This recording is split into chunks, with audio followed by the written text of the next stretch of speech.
Olá, somos do Núcleo Teológico Antioquia. Estamos dando continuidade na aula de missiologia, tá? Aqui quem vos fala é o pastor Marcos e eu estarei ministrando aí para você esta aula. Eu desejo a você uma ótima aula em nome de Jesus. Eu quero neste momento, antes de iniciarmos, fazer aqui uma oração. Senhor Jesus, neste momento, meu Pai, eu me apresento diante do Senhor em oração, te agradecendo a Deus por este momento em que o Senhor tem nos preparado esta oportunidade para sermos aqui um instrumento nas tuas mãos, para levar a mensagem de conhecimento, levar uma mensagem, Senhor meu Deus, de esclarecimento para os teus filhos, em nome de Jesus. Amém? Nós estaremos aqui dando uma recapitulada, um slide aí que nós já vimos, e aí estaremos então dando sequência, ok? Nós paramos aqui no texto de Romanos 10, do 13 ao 15, vemos que há um processo para a salvação do homem, né? Este processo começa com o enviar. Então, na aula passada, nós falamos muito concernente à questão de enviar, né? Então, este processo começa com enviar pessoas capacitadas por Deus, pela igreja, para que pregue o Evangelho, ok? Prosseguindo aí, então. A tarefa de salvar o mundo não pode ser desassociada do enviar homens e mulheres cheios do Espírito Santo para alcançá-los. Porque não há como salvar o mundo sem que haja alguém enviado para pregar e apontar o caminho, tá bom? Então, a tarefa de salvar o mundo, ela não pode desassociar, né, do enviar.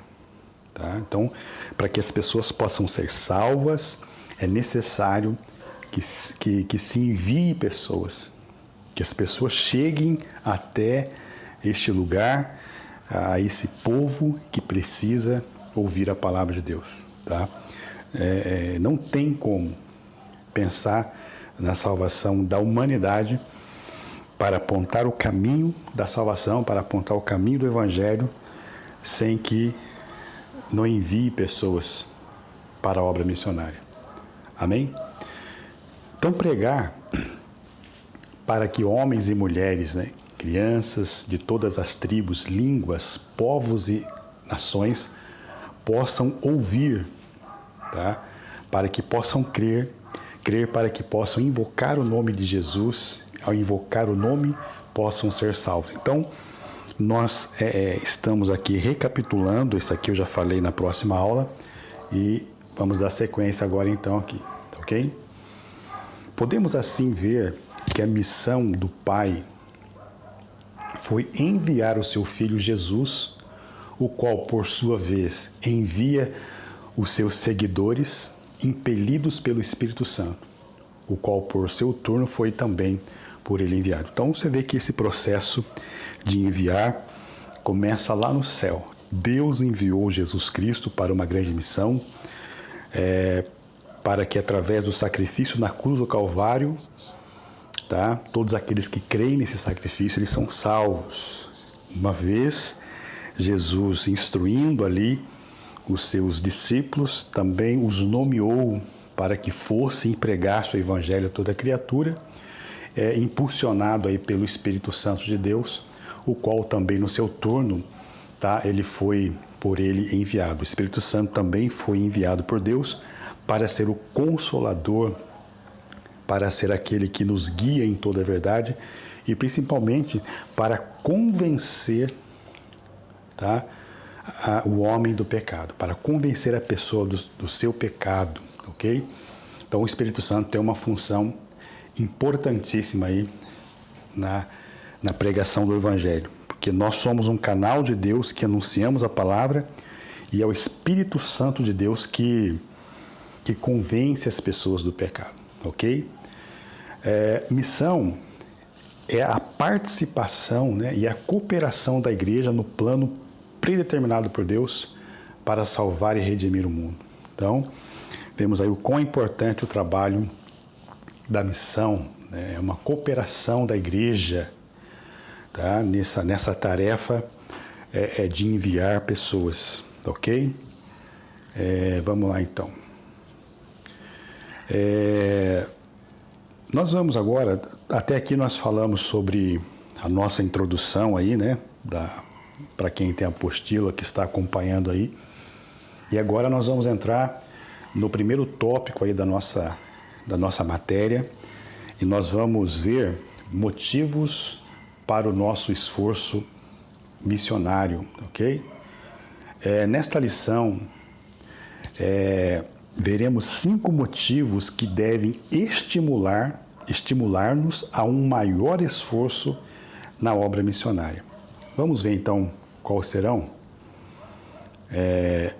O primeiro motivo pelo qual devamos nos impulsionar para fazer a obra missionária é o perigo iminente que vive os povos sem salvação. Que perigo iminente é esse? Vamos ver aqui. Eles estão caminhando, certo? Eles estão a caminho da condenação eterna. Ou seja, as pessoas sem Cristo, as pessoas sem a salvação, elas estão a caminho da condenação eterna, da morte eterna. Tá? E muitas pessoas nem sabem disso. Ok? Então, o primeiro motivo pelo qual eu devo me esforçar para pregar é porque essas pessoas estão a caminho da condenação eterna. Ok? E somente aceitando o sacrifício da cruz do Calvário é que poderão ser salvos, né? Que somente aceitando o Senhor Jesus como o Salvador das suas almas é que serão livres da condenação eterna, tá? Então isso é importante, igreja, tá? E para isso existe uma mensagem de reconciliação que devemos pregar, certo? Então a missão, a missiologia, ela trata dessa questão de preparar pessoas para ir anunciar a essas pessoas que estão sem Deus, que elas estão correndo o risco, tá, da morte eterna, da condenação eterna. E existe uma palavra, então, de reconciliação. Tá? E o fato interessante aqui é que nós temos um exemplo, o autor aqui da apostila, ele colocou, e eu achei muito interessante esse exemplo. Ele pega um exemplo aqui, no livro de Esther, no capítulo de número 8, versículo 16, vai narrar uma história que, por sinal, é uma história bem extensa, mas eu vou resumir aqui para facilitar o nosso entendimento. A Bíblia Sagrada vai falar de um homem chamado Amã. Este Amã, ele elaborou um plano diabólico para destruir os judeus, certo? E ele inventou uma mentira ali concernente ao povo judeu para o rei, e o rei acreditou na mentira dele. E dentro dessa mentira que o Amã levantou, ele tinha um plano, né, de que o rei assinasse um decreto para que então pudesse exterminar todos os judeus viventes ali naquela região. Tá? Então o rei, sem saber da trama, do que estava por trás disso, assinou o decreto.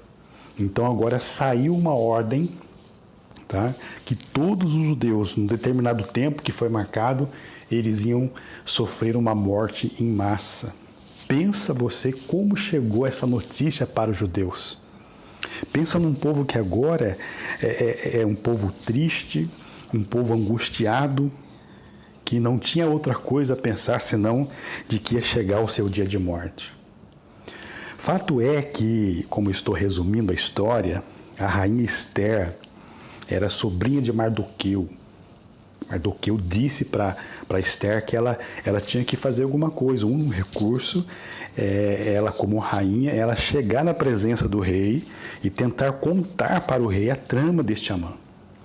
Só que antes disso ela pede para que o povo entrasse em oração e em jejum durante 3 dias. E o povo obedeceu. Então eles clamaram ao Senhor, eles oraram ao Senhor, e a Esther teve a oportunidade então de adentrar na presença do rei. E ela consegue então desmascarar ali o plano diabólico de Amã, certo? E agora, mas como o rei já havia assinado uma sentença, e esse Amã, na verdade, ele estava intentando matar até Mardoqueu, que era um judeu, o tio da Esther, da rainha Esther, mas foi o próprio Amã que caiu nessa forca. A história é extensa, tá? Eu estou tentando resumir aqui. Então o rei agora disseram para ele o seguinte: agora vocês podem fazer um outro decreto, escreva nesse decreto o que vocês quiserem, mas aquele decreto não podia ser anulado, tá? Então eles tiveram uma ideia de fazer o seguinte: vamos elaborar um decreto que no dia determinado para que haja matança contra os judeus, eles possam se defender. Então eles fizeram esse decreto, o rei assinou, selou com seu anel, assim como havia assinado o primeiro, e agora então eles tinham que anunciar para os judeus de todas as províncias ali que saiu uma mensagem de alegria, uma mensagem de salvação, uma mensagem de esperança. E eles tinham agora que sair e anunciar esta mensagem para os judeus. Imagine vocês, imaginemos nós, que se eles não atentassem para isso, se eles não quisessem levar essa mensagem, certo? Para os judeus e que havia uma esperança para a vida deles. Então, esse exemplo aqui para nós é muito importante, porque as pessoas do mundo, elas estão também sentenciadas a uma morte eterna, a perdição eterna, e nós temos uma palavra de esperança, nós temos uma palavra de reconciliação, amém? Então, da mesma forma que os judeus, que naquela época não tinha meios de comunicação como nós temos hoje, não tinha meios de locomoção como temos hoje, tá? Então, praticamente eles tinham que sair a cavalos, né? Enfim, mas eles empenharam o esforço, porque quando chegou essa mensagem para os judeus, então houve um brado de alegria. Agora o choro não era mais de tristeza, o choro agora era de alegria, amém? Então nós temos essa função. Tá? De anunciar para as pessoas que estão condenadas à morte eterna, para as pessoas que estão sentenciadas à morte eterna, nós temos uma palavra de salvação e nós temos que empenhar um esforço muito grande para que a mensagem chegue aos corações dessa pessoa, tá ok? Então, tá aí um exemplo que eu achei interessante, tá? Um outro motivo, agora o segundo motivo pelo qual também nós devemos nos mover para a obra missionária, é porque Deus nos considera como os seus dispenseiros. E nós temos aqui uma palavra na primeira carta de Pedro, capítulo 4, verso 10, que diz assim: cada um administre aos outros o dom como recebeu, como bons dispenseiros da multiforme graça de Deus. Então, o segundo motivo pelo qual eu devo pregar o Evangelho, eu tenho que me esforçar para fazer a obra missionária, é porque Deus nos considera como dispenseiro, ok? Deus nos considera como dispenseiro. Dispenseiro aqui é um mordomo que cuida dos bens de outra pessoa. E o Senhor Jesus, ele nos incumbiu desta responsabilidade. Olha só, então cada um administre aos outros o dom como recebeu, como bons dispenseiros da multiforme graça de Deus. A multiforme graça de Deus aqui, nesse contexto, é a pregação do Evangelho, que o Senhor Jesus nos capacitou para que pudéssemos, então, levar as outras pessoas. Ok? Muito importante isso aqui, irmãos. Importante mesmo, tá? Visto que, então, somos dispenseiro, que Deus nos considera como dispenseiro da multiforme graça de Deus, será que nós estamos cumprindo essa tarefa? Será que nós estamos cumprindo essa missão, certo? Como bons despenseiros dos mistérios de Deus?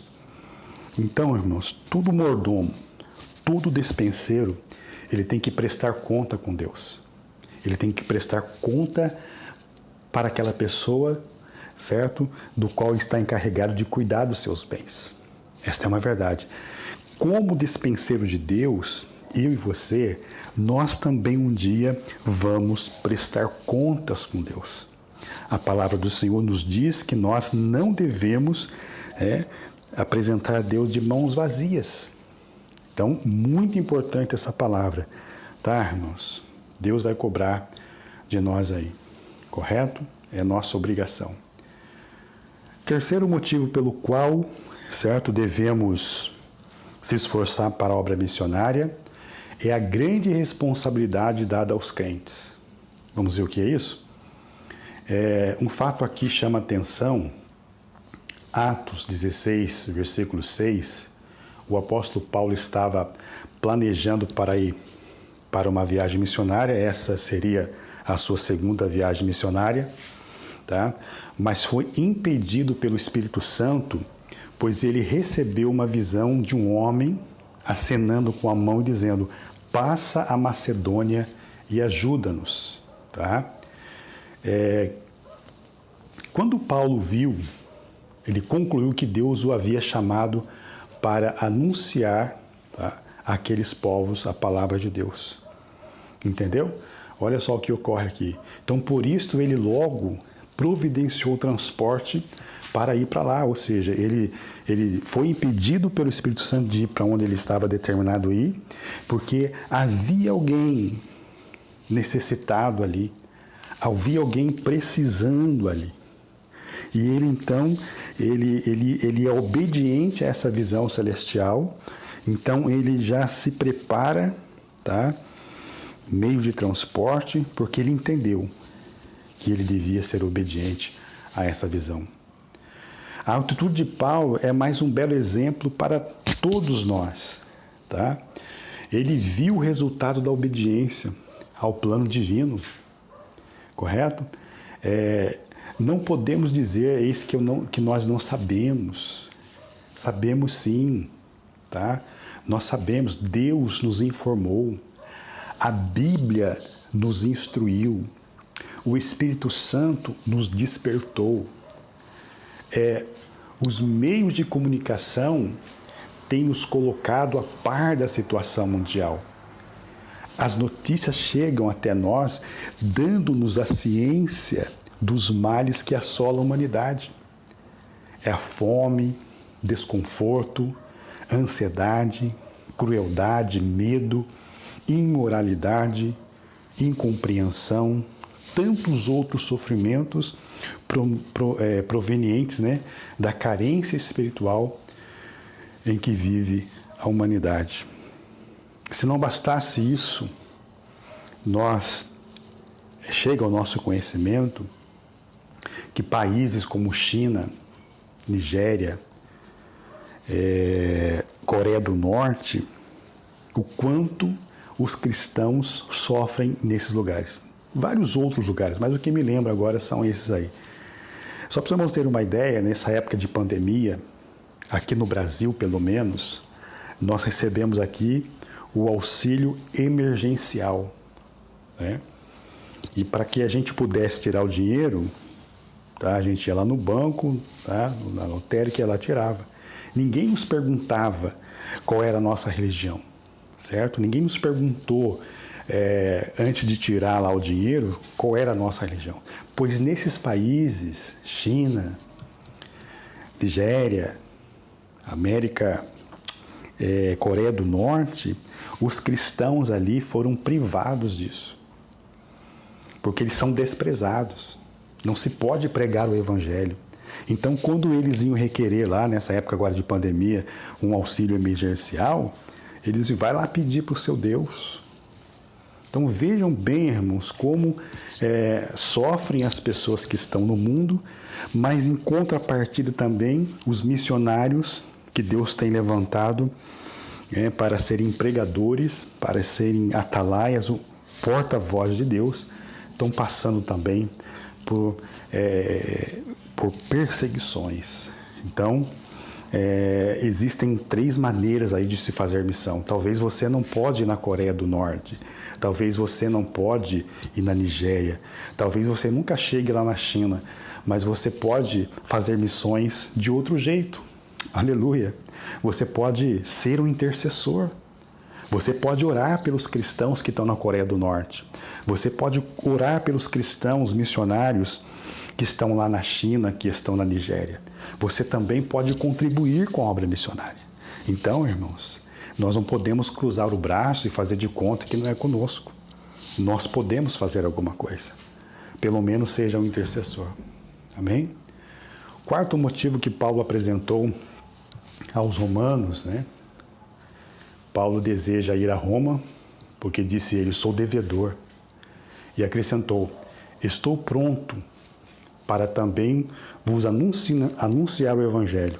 Romanos 1, 14 e 15, né? Diz assim, nós que estivemos a nossa dívida cancelada diante de Deus, somos como Paulo, devedores. Devemos aos outros o Evangelho que de graça recebemos. Temos responsabilidade pelos que não são salvos, ok?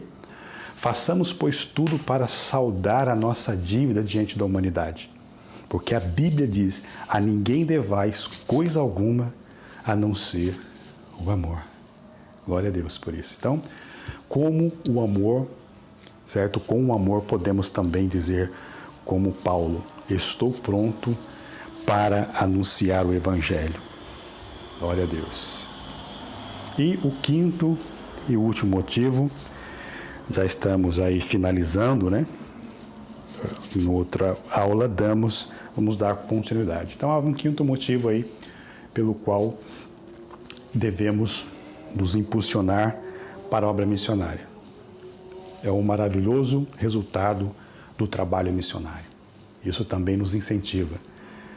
Nos Atos, lemos como nos rastros da igreja missionária, levantaram-se muitas igrejas, né? Na Ásia Menor, lemos a respeito das igrejas em Éfeso, Colossos, Filadélfia, Esmirna, Sardes, etc. Na Europa, lemos sobre Tessalônica, Filipos, Corinto, etc. Temos exemplo muito mais próximos aqui de nós, né? No Brasil, o trabalho foi iniciado pela obra missionária. Para quem não sabe, aqui no Brasil, tá? Chegaram 2 missionários suecos aqui, Daniel Berg e Gunnar Wingling, foram missionários suecos que vieram ao Brasil para pregar o Evangelho aqui. Tá? Então, o fruto aqui da obra de Deus é um trabalho de obra missionária também, ok? Então, é o trabalho missionário realizado pelas igrejas brasileiras. Tenho o prazer de ver como várias igrejas poderosas foram levantadas, por exemplo, na Colômbia, Madagascar, Equador, Guiana Francesa, Moçambique, Argentina, Paraguai, Bolívia e etc. Ok? Então, os motivos da obra missionária acima apresentados devem impulsionar-nos à ação missionária e não somente fazer-nos, né, parar em palavras e reuniões, né? Certo? Porque uma ação missionária somente se torna vitoriosa se for feita na trilha dos métodos apontados nas Escrituras. Infelizmente, existem muitos projetos missionários lindos e maravilhosos que só estão nos papéis, tá? Então, meu querido, eu convido a você, tá? Se desperte aí para a obra missionária. Você que está estudando esse assunto, que o Espírito Santo de Deus toque em sua vida e que você se mova, faça alguma coisa para a obra missionária. Eu agradeço a sua atenção, certo? E desejo que o Senhor Jesus desperte em você, desperte em mim sempre esse desejo, essa chama, né? que arde no nosso coração para que possamos fazer missão. Alguém disse que missão, né, ela está no coração de Deus. Amém? Deus abençoe a sua vida, em nome de Jesus.